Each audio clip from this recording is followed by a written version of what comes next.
Welcome everybody to the creating instructor presence in your online and remote courses. Nice to have all of you here.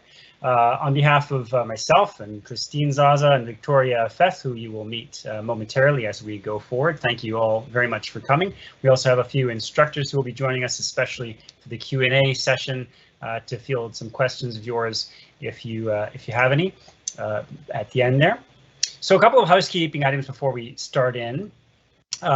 First of all, for this event, we're using MS Teams live event, as you can see. So you'll notice you don't have the option of turning on your camera or your microphone if you're a regular attendee here.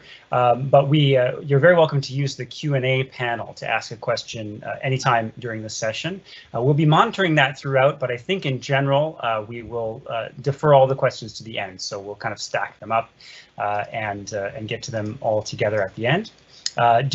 Please feel encouraged to upvote questions. If you share the question, you're interested in the answer, that way we can kind of bring those to the top of the list and make sure we get to the most popular questions if there is a crunch for time at the end at all.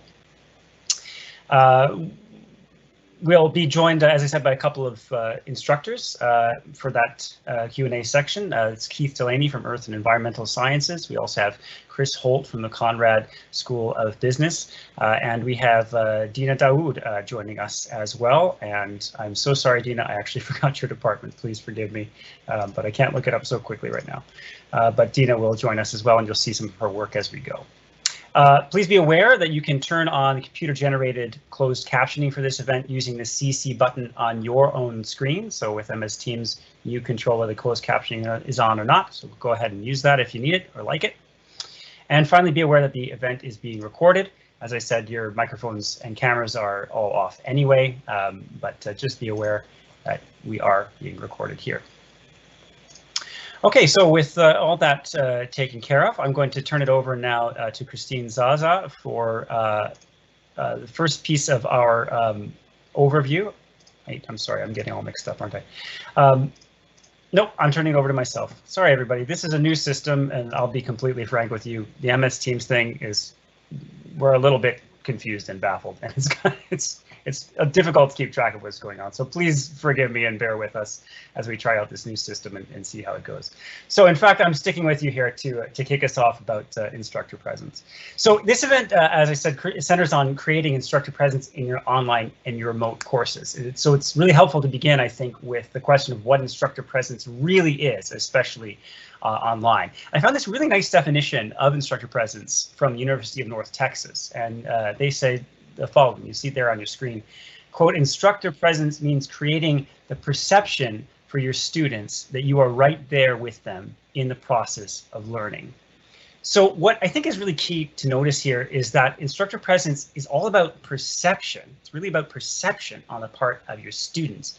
And by that, I don't mean that it's some kind of a trick or illusion or something, or it's just a perception in that way. But the point of emphasizing perception is that your presence isn't strictly about the time you spend within the space of your course in and of itself, although spending time in your course certainly creates the sense of your presence there, obviously, or how much time you're inside the course shell, or even the amount of time you spend answering emails or communicating. It's not all about the quantifiable metrics of what you do in your job as an instructor. Instead, really, instructor presence is about whether students feel that you are right there with them during the experience of the course, even if you're not logged in at the same time, or conversely, you could spend tons and tons of time on your course without creating a sense of your presence if students feel that you're off in the distance somewhere and not really accessible to them. Creating instructor presence, therefore, really takes conscious effort, especially in the online environment. You're changing gears if you're used to teaching in the classroom, especially to creating that sense of your presence, not by just sort of walking through the door and walking into the room and being who you are, but you have to be more conscious about it, which is exactly what we're here to talk about today. But the good news is it's absolutely possible to build the experience of your presence for your students, including online, and doing that is one of the most important things you can do to help your students succeed. It really has a huge impact. So that's just a quick introduction from me about instructor presence and what it is. And now for real this time, I'm going to turn it over to our Christine Zaza to take us through our next section. Here she comes. Thanks, Daniel. So yeah, I'm going to build on what Daniel said and just emphasize the importance of instructor presence. And it's important because we have quite a bit of research showing that fostering that student to instructor connection piece is really important, and it is associated with more effective learning in students. So when we talk about connections with that students make, they make connections with the content, they make connections with each other, and they also look forward to and need to make a connection with their instructor in some ways. And I think that what I've seen anecdotally and I've read about in the literature is that even just increasing your communication with students throughout the term is enough to boost your class ratings at the end of the term, class evaluations. And that's really important to students, that they know that there's somebody else, especially when you're working online and remotely from home, as this picture shows. You can be by yourself. You're typically by yourself. Students are more likely to feel isolated, more likely to feel passive and unmotivated about their learning when they're by themselves. And there is a lot that can be done in the online environment by the instructor to provide some encouragement and to provide that sense that they're not alone. There actually is an instructor at the other end who does care about their learning and care about them as people. And that brings me to the point of humanizing learning. There's a lot of discussion these days about student well-being and humanizing learning, and lots of efforts to humanize learning in STEM courses in particular. And I think that these conversations are important at any time, but they're even more important now when we realize that students are bringing with them to their learning experience all kinds of stress, additional stress and uncertainty that we are all living with in this pandemic. This affects their level of ability to concentrate and process information. You know, showing up at the kitchen counter as this young student, first year student, is sitting there showing he's doing his work.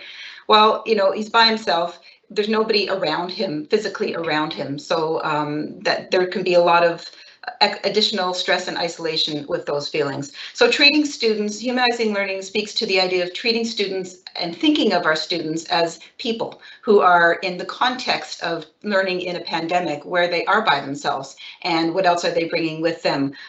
What other restricted access to resources, and loss of a sense of community, and instability, and uncertainty about their learning and the direction and how long is this all going to last. We're all dealing with those questions. And I think recognizing and acknowledging that students are bringing those additional pieces with them to their learning is part of the idea of humanizing learning. Not just thinking of them as a homogenous group of students out there, but they're individuals and they all have unique learning experiences. There is no such thing as an average learner. And if we recognize the diversity in our students and see them as people, then we can communicate on that level. They will feel that, and that will improve the learning experience.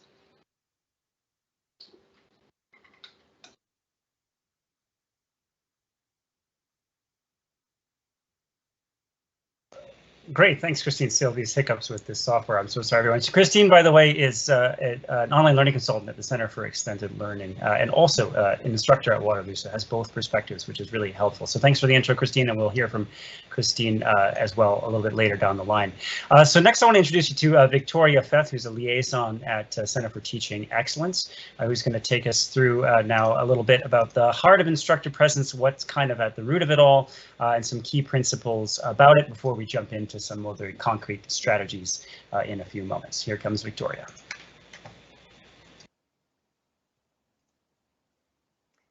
All right, thank you, Daniel. So what is at the heart of instructor presence, or who rather? You are. Very simply, your students want to get to know you. So what are some ways that you can do that? Well, throughout the term, you could share little bits of information about yourself with your students.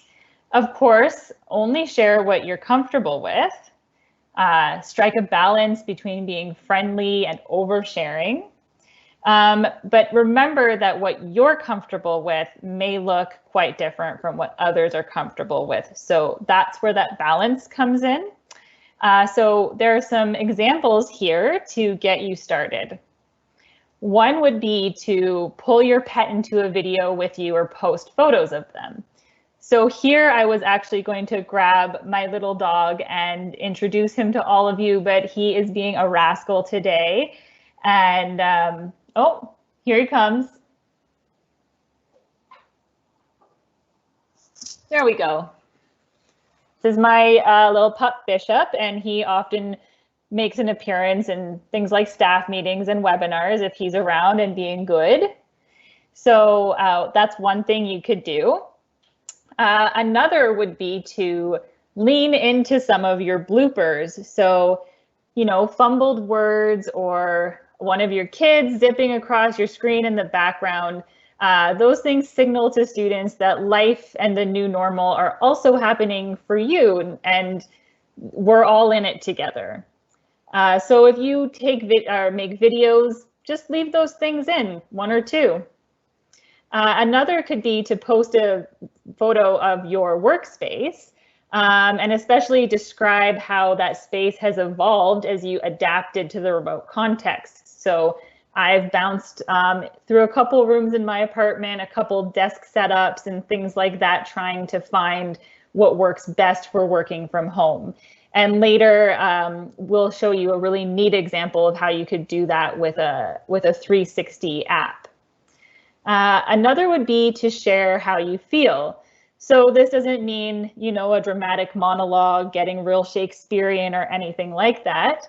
But if these circumstances are weighing on you, students will appreciate it, knowing that they're not alone. But also don't forget to celebrate good days too. So, you know, highs and lows can be highlighted. And finally, or last but not least, show and tell. Show and tell your students about something that has a connection to the course. Maybe you have a first edition of a novel. That's something that's really rare, or a rock you found doing geological field work. Just put your passion on display for your students, so they really start to feel why this subject is so important to you, and they'll start to make connections that way as well.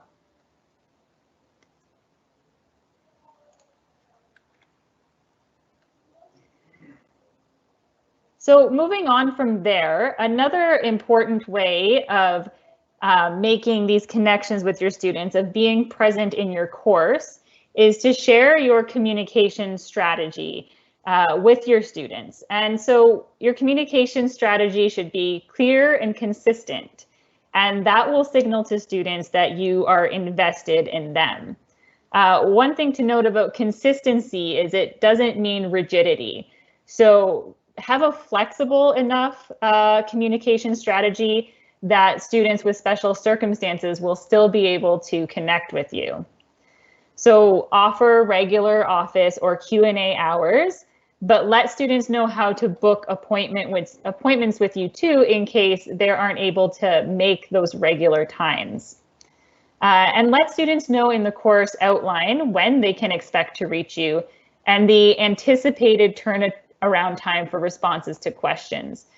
So you can't be right there for students right now, but by sticking to your strategy, you know, if you say you're going to get back to them within 24 to 48 hours, then by actually following through on that, you can create a sort of cadence that your students can rely on, and that will make them feel like they're in more regular contact with you.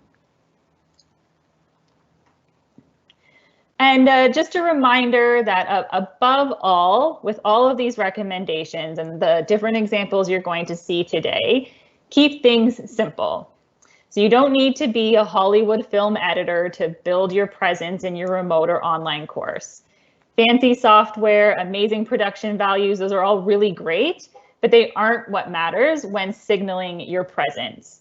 So keep things simple, stay in your comfort zone, and remember that message that you are the heart of Instructor Presence. So express yourself in ways that work for you. Less is more. Don't do 20 takes of a 30-second video. Trust me, I've been there. It will feel much worse doing 20 takes of something so short than doing a couple takes and just leaving in a couple mistakes. And with that, if you're trying something that feels awkward, just lean into it, be genuine, laugh it off, correct course, and send a positive message to your students about trying something new.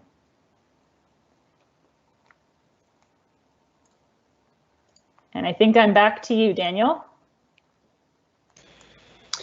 Yes, thanks so much, Victoria, and I'm really glad to hear you talk about leaving in the bloopers, because this whole thing, my life is one long blooper reel. So here we are with messing with this software and leaving it all in. It's good to know that is helpful.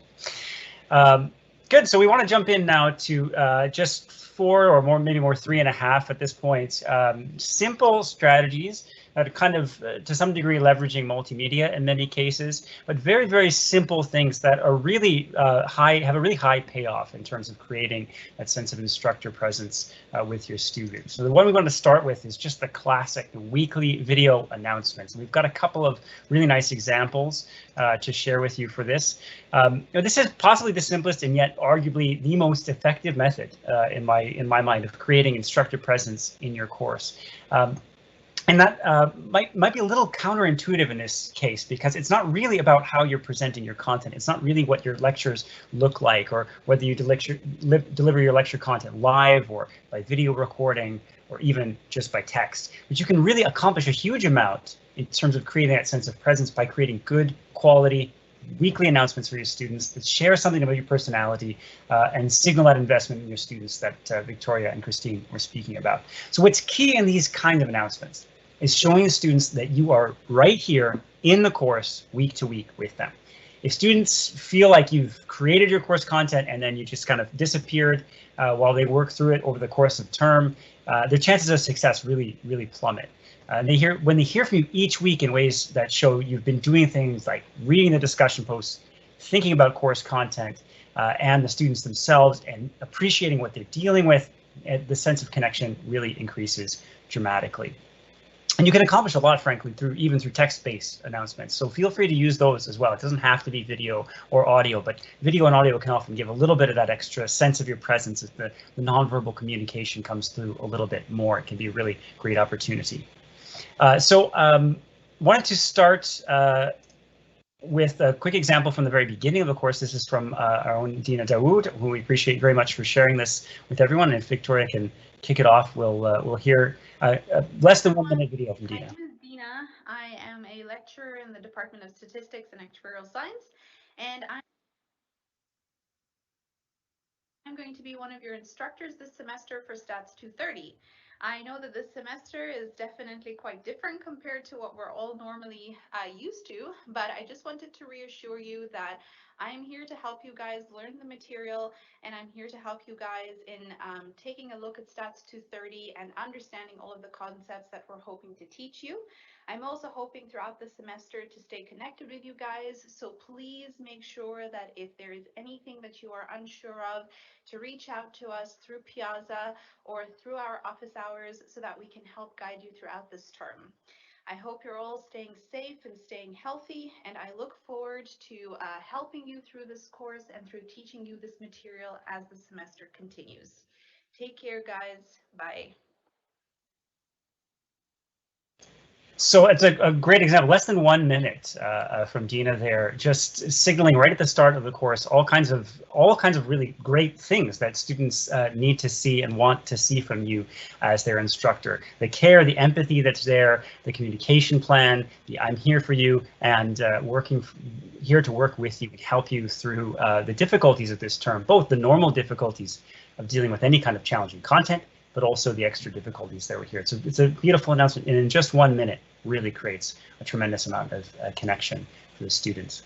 The next example we wanted to show is from Zara Rafferty. And again, thanks very much to Zara for sharing this with everyone. This is a great weekly announcement. Zara's really good with the weekly video announcements that check in on the course, signal her presence, signal the fact that she's following along, that she's walking right there with the students. And also, I think, really live up to those principles of capturing your personality and not being overly polished and really kind of being yourself. So we'll see about a minute or a minute and a half worth of this announcement. It's a bit longer in reality, but if Victoria can cue it up. Hi everyone, and welcome to week 3 of PD13. Thanks a lot to everybody who has popped in to introduce yourself on the discussion board. I love hearing where you're coming from and what it is that brought you here, and seeing your recommendations for TV shows, movies, and also podcasts. I'm excited that a few of your podcast listeners. I love podcasts, and I'm always happy to trade recommendations on those.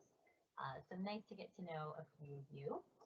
I'm coming to you from my sewing room today because I live in an old home that doesn't have central air. And it's very hot, but the back half of the house in this sort of extension is shadier and cooler. So this is where I've been residing lately. Hopefully the video content is okay. Video quality. What are those things called? The internet box modem. It's very far away from me right now, so if this is a little bit hard to see or hear, please let me know, and I'm just going to have to tough it out over in the front of the house. So today is the day, or this week is the week, where we start to get into the real meat of this course. So we had the And Zara will go on to talk now more about course business type issues, which of course are very helpful in the announcement. But as she gets going there, it's really interesting to see all these very, very little, very subtle things that Zara's doing there to indicate her presence, her personality, her care for her students, and a certain kind of empathy. It's a hot day and this all comes through. The little mistakes in there about taking a few seconds to remember the word she's looking for is all presented very naturally. That's very, very effective in humanizing you as an instructor to do that kind of thing. Of course, you have your own personality, you have your own way of being. Maybe you are a bit more formal as a person, and that's fine too. But whoever you are, having it come through like Zara, I think does really, really well there is what you're aiming at with this kind of thing. All told, a short announcement like this will do a lot more in terms of creating instructor presence as compared to strategies that are oriented towards your content. So you can deliver a whole long, wonderful lecture, either live or recorded, and it's not going to create as much of that sense of presence and connection as even just a brief announcement like this, because the mind goes to the content. Psychologically, we're focused on the content delivery, and that sense of your personality and your presence and your care tends to not come through quite as easily because you're focused, understandably, on content. So this is a great way of getting yourself in there. I'm going to next kick this over to Christine for a couple of other items on our list, and I'm just going to queue her up. All right. Thanks, Daniel.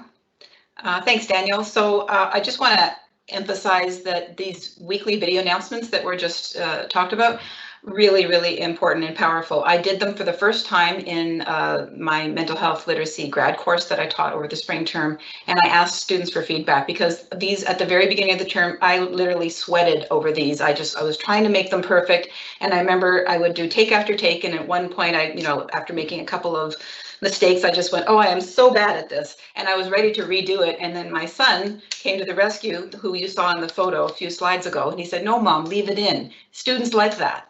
We want to see that. And I thought, wow, okay, good idea. And I got really good feedback from my students. They really appreciated these very short weekly videos. Sometimes I recorded in my backyard. Sometimes I, like Victoria said, went to a different room in my house. And I was really surprised because I thought maybe these, well, why am I slaving over these if they're not really important? But the students really liked them. And I'm glad I did them. And then I got more casual about it as I realized that they didn't have to be perfect. So here's an example from of not a video announcement, but just a learn announcement, a static announcement, where I polled the class. And this was actually from my mental health literacy undergrad course in the winter term. And it was getting close to when the university actually made the decision to go fully online, right around March 16th. But I had a class on like March 12th, March 13th, somewhere around there. And I was worried about being in the classroom. I thought my students were worried about being in the classroom, but I wanted to know. So I ran an anonymous Slido poll, which Slido and Poll Everywhere and Mentimeter, there are lots of these free polling tools out there where students do not need to set up an account. They can just put in an event code and on their device fill in their response to the question. So then what I then did was I was able to do a screen capture of the results. You can do a word cloud, you can do something like this. And then I posted that in the announcements, and then made an announcement in case students weren't at class, they could still see. Today, we did a class poll, and this is what we found out about how anxious students were feeling about coming to class. And then we had a discussion after that. And then based on that, the poll and the discussion, I made the call, we're moving online, no more in class. And then 2 days later, the university did the same. So I was able to use, and I am able to now use the announcement tool to give students a snapshot from a poll that they participated in, so that they can then see, oh, I've participated in this, now I'm seeing the results for the whole class. And I think it was very effective, and I'm going to keep doing that in this fall term, where I'm now teaching remotely in that same course. I'll turn it over to Daniel. Victoria, somebody.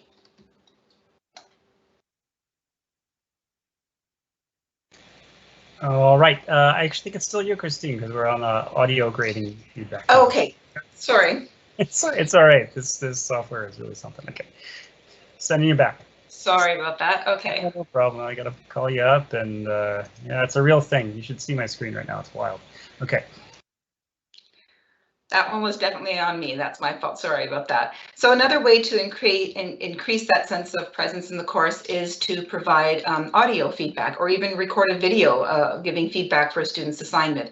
Here's a screenshot of the Dropbox feedback window, and you can see that you've got options right there to record a video or record an audio. And again, this does not have to be a polished presentation back to students. It can just say, oh, that was a great job. And you can just basically read out or talk a little bit about what the highlights were from their submission.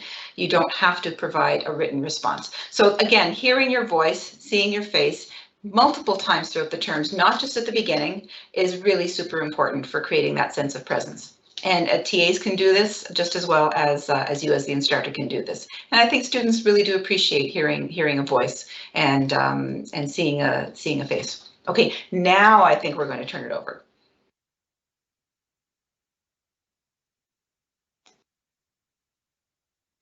Okay, and bear with me. Here we go. Come back. All right, thanks for that, Christine. So just to recap those kind of three and a half strategies, we talked about weekly video announcements, and we talked about polling, and we talked about audio feedback, which I think is a really great one. This one that Christine presented to me for the first time. Just rating with audio is so simple, but it can really a high impact strategy. One more thing you could consider doing is very similar to weekly announcement, which is popping in a video note in Learn. So you have the option to throw in a little quick bit of video or audio, or maybe it's just video, I think just video, in Learn whenever you are using a text box. So maybe instead of a text-based comment in a discussion forum, you can throw in a little multimedia that can help, again, bring some of that sense of presence. I wanted to talk about a couple of other strategies, or 3-4 other strategies that we just gathered from around campus by polling some faculty, and that are really interesting, I think worth sharing before we switch over to the Q&A section. So first off, Anton Mosyunov from Math. I thought really interesting. He conducts an oral midterm, which is already really helpful, even more so in the online environment, to just have that direct interaction with your students instead of a written test, if that's possible for you. It's not always, of course, and that creates a good chance for him to connect. In addition, he likes to post some more fun, more laid-back announcements every Sunday, talk about the history of mathematics, and share some anecdotes about famous mathematicians, and there's a lot of really good ones out there, which is cool. And he includes similar anecdotes with each written assignment, and offers a lot of opportunities for bonus marks, just to kind of signal his care for students. Again, depends a little on your class, and that doesn't always work for everybody, but it's something to think about. We have another Waterloo instructor who's created a class playlist where students suggest some of their favorite music, and this is why we started off with Gordon Lightfoot in this particular session. If we were really going to do it right, we would have polled everybody beforehand to see what we ought to be playing at the start of class, and played it then. But it creates the chance for students to give some feedback that's really personal, and then have the sort of payoff there at the beginning of the live sessions, asynchronous sessions, if you're doing those. Copyright, by the way, is always important. Avoid recording your session while the music is playing, and we'll make sure to protect Gordon when we finish up and edit before we let this one go free. But always pay attention to copyright, but it's a fun thing you can do. In the first year courses, some instructors have been incorporating some images of the campus. That's a very simple idea that's come through to kind of create a sense of place and connection, especially for students who may have never been on the campus yet and are starting off with us in this remote environment. So if you can bring some of those in. That's a neat idea. Keith Delaney from Earth and Environmental Sciences, who's with us today, and I hope we'll field a few questions in the Q&A, is providing this. I just love this one. Providing instructions for students for an optional activity where everyone in the class classes on physical hydrology can construct a simple terrarium from common household items at home. And students get to do something creative together then as term progresses, and they also end up creating miniature closed hydrologic systems that demonstrate some key course concepts. So it's related to the course, but it's also this more creative activity that people going through it together as the term goes by. And finally, Chris Holt, who also I'm hoping will join us if we can get the gremlins out of the system, from the Conrad School of Business, has tried out a 360 video announcement from his office. Students can even actually do as virtual reality. Now, this is a very kind of next level strategy. You should not feel like you need to reach this level of technical skill, but it's really neat to see. So I'm going to send it live and have Victoria queue it up for just a minute or two and kind of scroll around a little so you can see what it looks like on YouTube. Hi everyone, my name is Chris Holt and I am your professor for Bet 580. Welcome. Since we won't have a chance to spend too much time in person together, I thought I would give you a chance to have a look at my home office here. This is where I'll be broadcasting from for our classes. And you are now watching this on 360 video. So you can scroll, you can grab the screen and scroll. If you're watching on your cell phone and have the YouTube app, you can look around my office. And if you have the Google Cardboard, if you know what that is, then you can put your phone in the cardboard and get a virtual reality view of my office. So here we are. As you can see, I have one of our textbooks right here, and you know, a lot of books. And this is the computer I'll be talking to you on. And if you scroll over here, I've got a map of the world. I like to travel, and been around the world 3 times in consulting and also in business. I've got some pictures of my. So we can leave it there. You get the sense of it, and all that scrolling, that panning. Victoria was doing that herself, so the student or the viewer has that control to look around. It's a really neat thing if you happen to have a 360 camera or know how to use one. Again, Chris, though, more than anything else, is following a lot of wonderful best practices there about really just sharing himself, his space, creating that sense of space for students in a great weekly video announcement. So lovely stuff there coming from University of Waterloo. So with all those ideas having been shared, we can shift gears now to the Q&A section. And we will look through the Q&A here momentarily. And I'm going to make one more attempt to bring Chris Holt here with us if he's able. But we also have Keith Delaney and Dina Dawood already.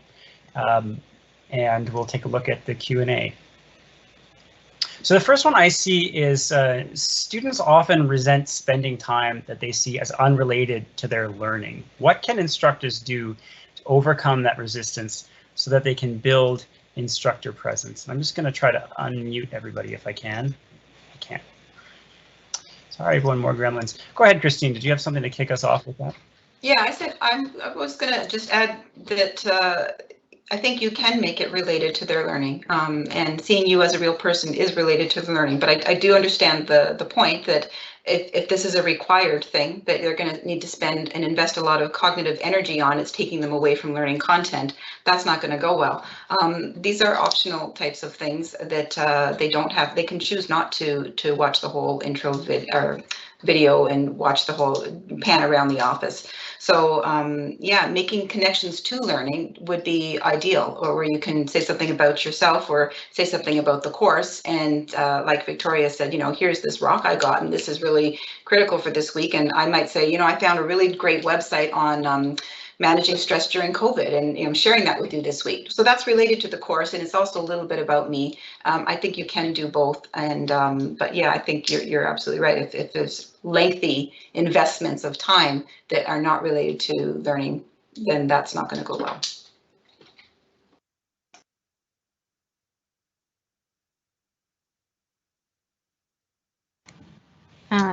Sorry, Daniel, can I just make a quick comment there? I was just going to ask if you might.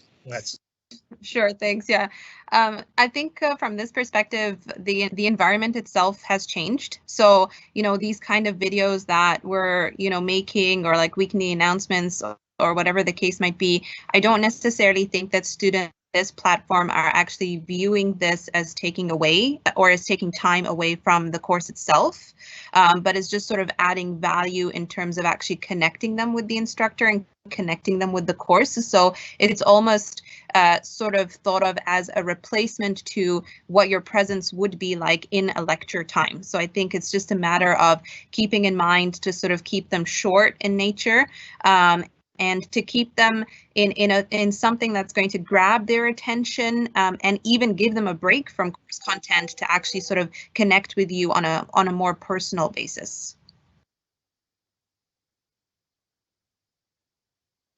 Great, thanks so much, Dean. I really appreciate it. Keith, I don't know if you want to jump in there. It's okay if not, but please feel free. Or Victoria. To be totally honest, can you hear me? Is that okay?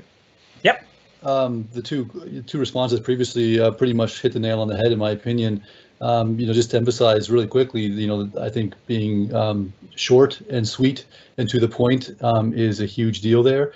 So just not spending huge amounts of time going over mundane things, but if it was 90 seconds shorter, things like that, maybe something quick. And if you're doing it every week, 90 seconds is ample. Maybe 60 seconds is probably enough, and that helps to eliminate some of that student resentment and whatnot. And again, being able to show, as we've seen in the demonstrations that the team has given us today, just being able to show yourself just briefly is so valuable. So I think just a short and sweet comment to promote yourself more than the course really is the key there.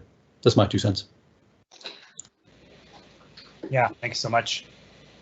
Yep, I would reiterate all of that. It's high payoff. It doesn't need a lot of time. Could I just add something quick there, Daniel? Of course, please go ahead.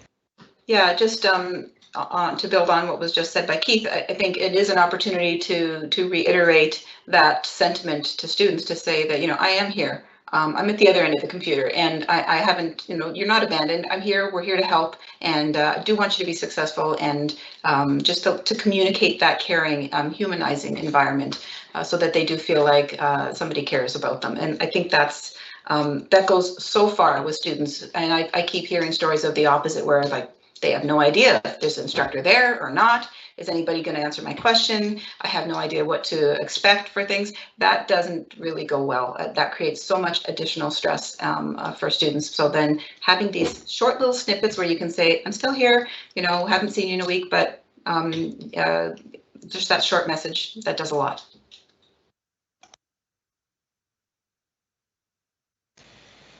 Great, yes, thanks so much. All right, we had another question about specific tools. There are also embedded polling features in Piazza and in Bongo. How are they in terms of quality? This is from Anton, who also, now I'm getting pinged. I don't know if you can all hear that. This is so much fun. So I'm gonna turn that over to the panel and see if I can get this worked out over here. Yeah, I can address the Bongo part of this, actually. So first of all, thanks for mentioning direct poll. It's great to know about free ones, because things like Slido and Poll Everywhere, they are freemium, and they all have different limitations. In Bongo, if you are using the Bongo virtual classroom for your classes in Learn, the polling is it's set up in real time. So there are a couple ways you can deal with that. You can create your polling questions ahead of time on slides. And then when you need to do a poll, you basically select from a list of, like one question with like A, B, C, D, or ABC, or A through E, whatever it is, that matches what you've set up, and Bongo pulls that up for you. Students respond. You can then share back the results, and they're all anonymous. They're not saved anywhere. They're not exported anywhere. So you need to kind of keep an eye on that, jot them down. So they're really in virtual classroom in Bongo designed for just like, in the moment, kind of on the fly, like, oh, I think I should check in on this. I'm not sure if all of my students are getting it or not, that kind of thing, or just prepare them ahead of time on slides to pull them up. Unfortunately, Piazza I can't remark on, but maybe someone else on here can. Oh, the next one. And what you're going to see is that Keith or Christine or Dina or if Chris is here. This is where we're trying to sync up over here. But any experience with Piazza? I don't have any either. So we just I don't have any experience setting them up myself, but I have had other instructors like run polls straight after like a midterm, for example, and just ask students to sort of poll the difficulty of the midterm or how they thought they did and so forth. So from my understanding, it sort of appears live once it's available, and eventually just summarizes as an announcement or a note for students to actually see the feedback. Great, yeah, good. We have another question here then, Darren Charters. Do you think presence is helped or hurt by communication redundancies? For example, if I put up a written announcement in Learn and then also do a video announcement, do we have evidence students like this or do not? I tried a video announcement last term right out of the get-go, and the next week I ran a poll on whether people wanted them, and the answer was no, but I was also giving written announcements. That's a really good and interesting question. Wonder if others have any thought on that. Is there a threshold where it's too much, or is more always better? For example, if I put up a written announcement in Learn and then also do a video announcement, do we have evidence students like this or do not? I tried a video announcement last term right out of the get-go, and the next week I ran a poll on whether people wanted them, and the answer. Okay, sorry, I think there was a little feedback echo there. Does anyone want to jump in on this? Go ahead and unmute yourself and jump on in. Is there a threshold where it's too much, or is more always better? For example, if I put up a written announcement in Learn, and also. Wow, some interesting feedback there. Maybe I could chime in here from a different computer to solve the problem. Maybe I think one of the issues here is just that students don't want to have to parse a video for key content. So this is probably why the written statement poll was a winner, just that they can then access the key content that they're looking for without having to scroll through some sort of video content. And unless you can mark the video content directly, the syllabus is here, the assignment is here, whatever, then that might be a big issue for some students who just want it on the fly without having to search for it. Just a thought. Yeah, I can add to that briefly. I think we have some evidence to support the idea that people generally prefer to just read something because they can read it more quickly than they can watch a video. So if it is pertinent information, as was just mentioned, putting it in a message would be great. If it's creating presence, then I'd say the video trumps the written message. So it depends on the purpose of those announcements, and I think that if it's communicating important core pieces of information that students really do need to pay attention to for the course, having it an announcement that they can very quickly go back and glance at and see right there, and they don't have to watch a video again, that's great. But I do think we're talking about two slightly different things. We're talking about student presence, creating presence through the videos where they can see and hear you, and using announcements to convey important course information. So good to make that distinction. Thanks for the question.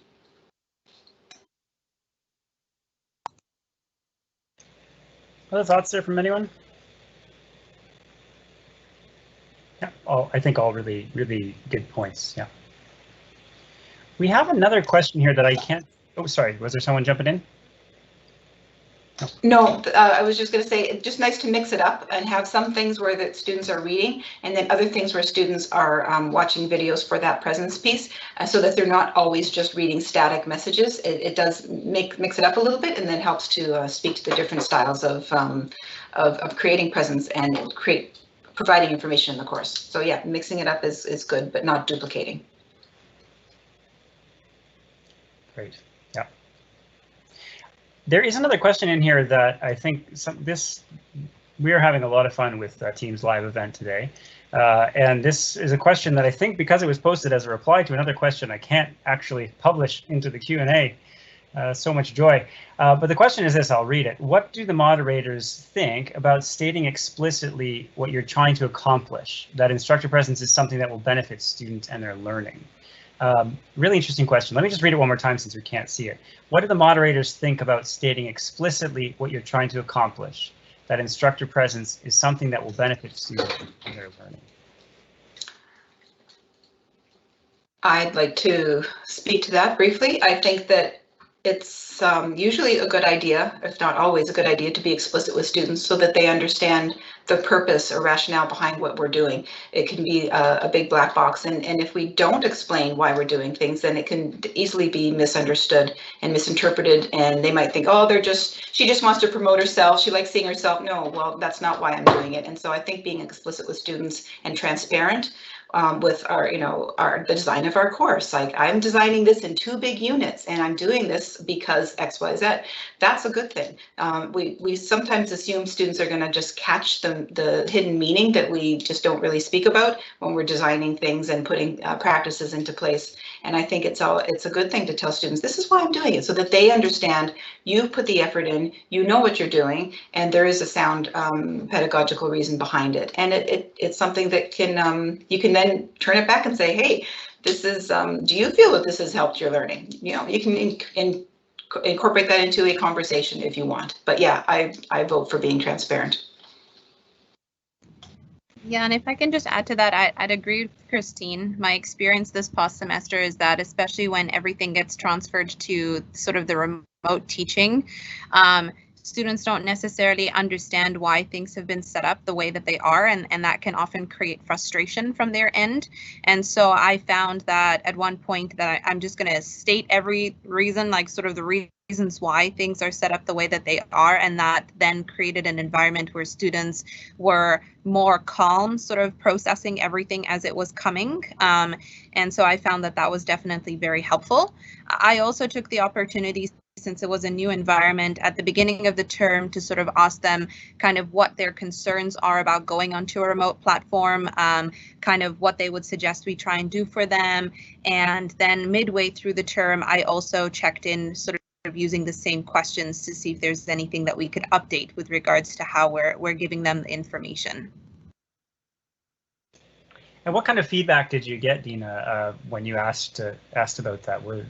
I got feedback. So some students were saying how, like, one thing that they feel, for example, that would be helpful is if the instructors actually record themselves solving questions. So I'm teaching sort of our probability course. So it's for all second year math students, and oftentimes starting the solution to the question can be sort of the difficult part. So they made a suggestion to sort of have recorded tutorials to see instructor thought patterns. They gave me feedback, for example, that they really liked the weekly announcements that I made on Learn. So there was some additional suggestions of, perhaps there was too many assessments that were being done, or they were losing track of staying on top of the content. So they suggested that this might be one way to encourage us or to motivate us to sort of make a connection with the content again. So there was some feedback about things that they liked and a couple of feedback about things that they would like to see. That's great. So it was very helpful then, I assume. Yeah, it was good. It was good to see. Yeah. Just to add, when asking for feedback, say in the middle of term, being able to show students back what their results were, like in a large class, if some students are saying, I don't like it when you do this, if you do like a start, stop, continue, and some students are saying you're going too fast or it's too much material, and then other students are saying it's too slow, there's not enough. Showing them that perspective of, okay, I'm getting opposite feedback from the class and there are a number of different perspectives. I think that's really important so that you can reflect back and you don't just view the feedback yourself, but you show them this is you summarize it for them and just say, here, I'm receiving some conflicting views, and this is, this is how I'm going to proceed as a result of this. So again, it's just keeping those lines of communication going, and that's the key message. I agree, and I did that for them, and I also put together a table that's like, this is an issue or this is a comment that you made, and sort of this is how we're actually already addressing it, but it's perhaps something that slipped through the cracks for you to notice. And so, we were holding weekly office hours, and like maybe until midway through the term, students were not clicking into the fact that we have weekly office hours that can be scheduled and booked. And so also just consistent reminder of sort of the tools that you have available for them, I found was quite useful. That's a really good point, and I found some surprises midway through the term as well, where I thought that students knew how to get the feedback on their quiz, but they didn't. That a lot of them needed step-by-step instructions, but I didn't realize that until, and like you said, you know, showing them that feedback, telling them that some of those things are already addressed, and we just maybe didn't make it as clear as we should have, or made some assumptions, or maybe they didn't realize and they didn't look. Whatever the reason, just yeah, it's that having that conversation.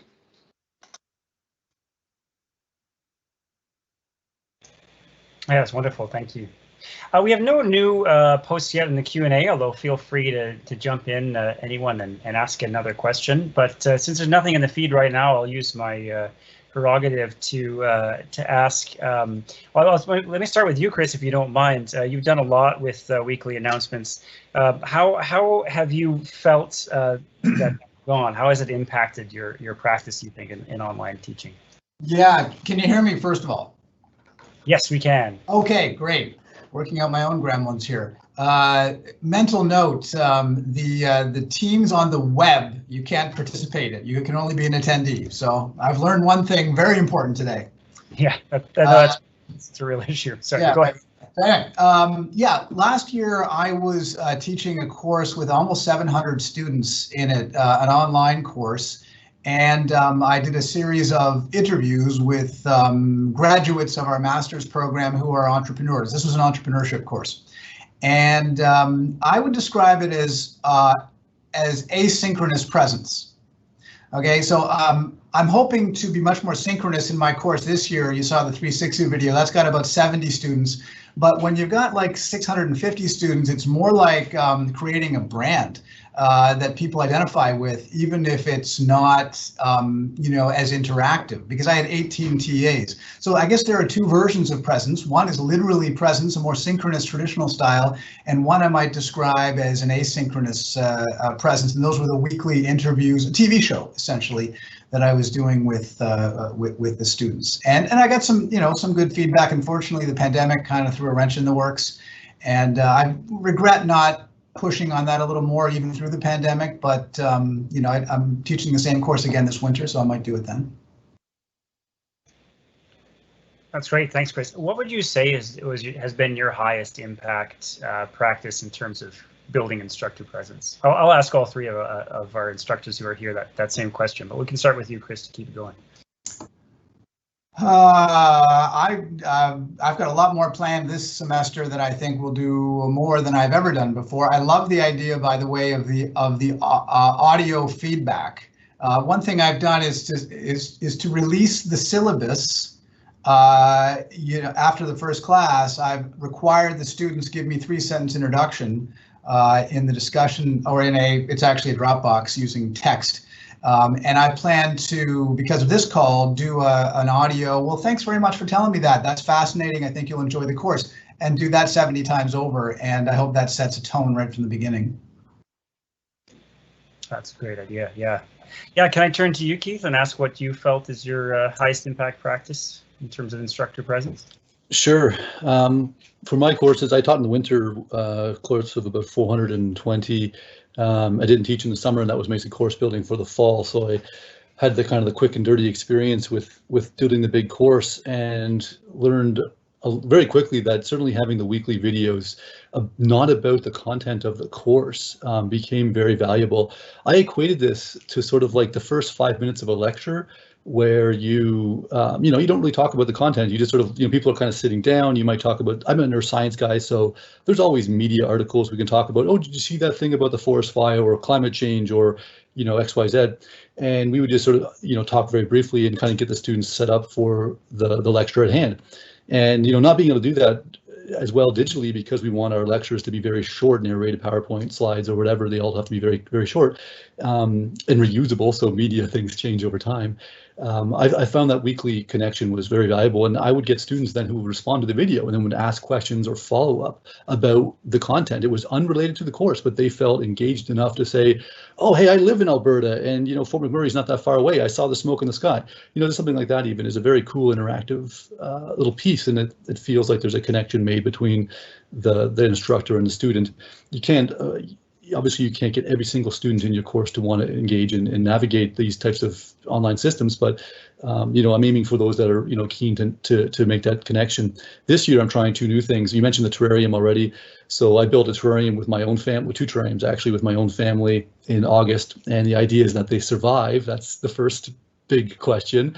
And then during September, we're going to do a terrarium journal with the class. So you mentioned the hydrological cycle connection. I'm not going to get into the science, but the idea is you can make them with basically a spaghetti jar and stuff in your backyard. Or, you know, if you live in Toronto where your backyard is concrete, you know, maybe you can get to a park or something, or, you know, find some place with some green space and just have some fun with it. And I'm going to use it as a journal. We're going to sort of track the growth and, you know, occasionally squeak in a little bit of content related topics because it is a hydrological cycle. It's kind of a cool thing, but, you know, if they can have one on their desk, I can have one on my desk. We can, you know, have that connection over the, you know, over the screen.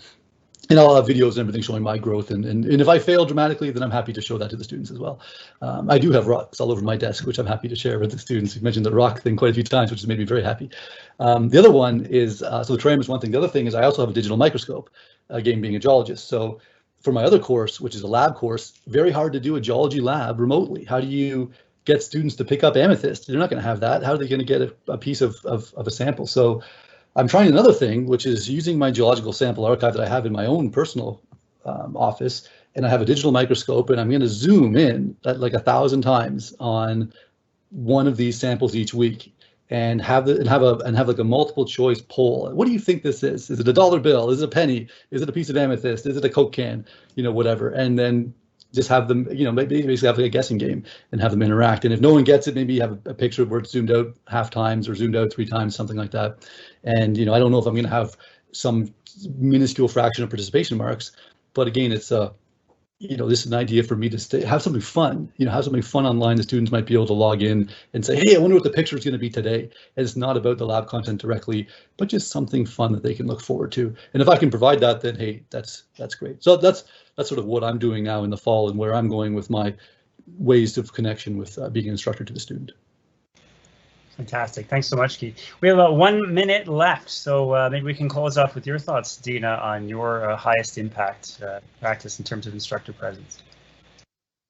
So for me, I taught 2 courses. The first course had about 700 students, so I think similar to the comment made, it was more sort of asynchronous kind of a connection, but we were trying really hard in terms of displaying our presence to be quite prompt at responding to students on Piazza. And my strategy with responding to that was sort of more to create a kind of like a conversation around. So if a student posted a question, to respond back as I would in sort of office hours and ask, you know, well, what is the difficulty here, or what are you struggling with? So I found that to be quite effective with students because it also got them thinking. The other thing was just around sort of posting weekly announcements, and sometimes creating checklists was sort of helping them in terms of and just providing feedback as to what we were observing was helping them feel like they were connected with the instructor. For my smaller course, it was roughly around 170 students, and for that one I did have a group project. So I didn't have oral exams, but I did have sort of a mandatory office hours that I hosted for those group projects. And so I had them all switch on their cameras and sort of had a discussion around the topic that they'd selected, and they had to work using or analyze real life data. So going back to one of the previous points, they found that there was sort of a connection with the instructor, as well as sort of this real life application of what they were learning. And so that was creating for them a really tangible sense of the content that they were having to study or make use of. So I found that to be, it's very time consuming, but it's very effective at making them feel like they are sort of part of this course. Fantastic. Yeah, thank you. Well, we're at about time, and so I think we'll draw this to a close. My thanks to my fellow moderators here, Victoria Feth from CTE, Christine Zaza from CEL, and also kind of CETE, as well as thank you, Chris Holt, Keith Delaney, Dina Dawood for joining us. I really appreciate your answers there at the end. Please feel free to drop me a line, or Victoria or Christine if you have further questions about this session, and we'll be happy to help you through and give you any advice if you need some. And other than that, thank you so much for being here, and we'll see you all around, and all the best as fall gets started remotely for you all.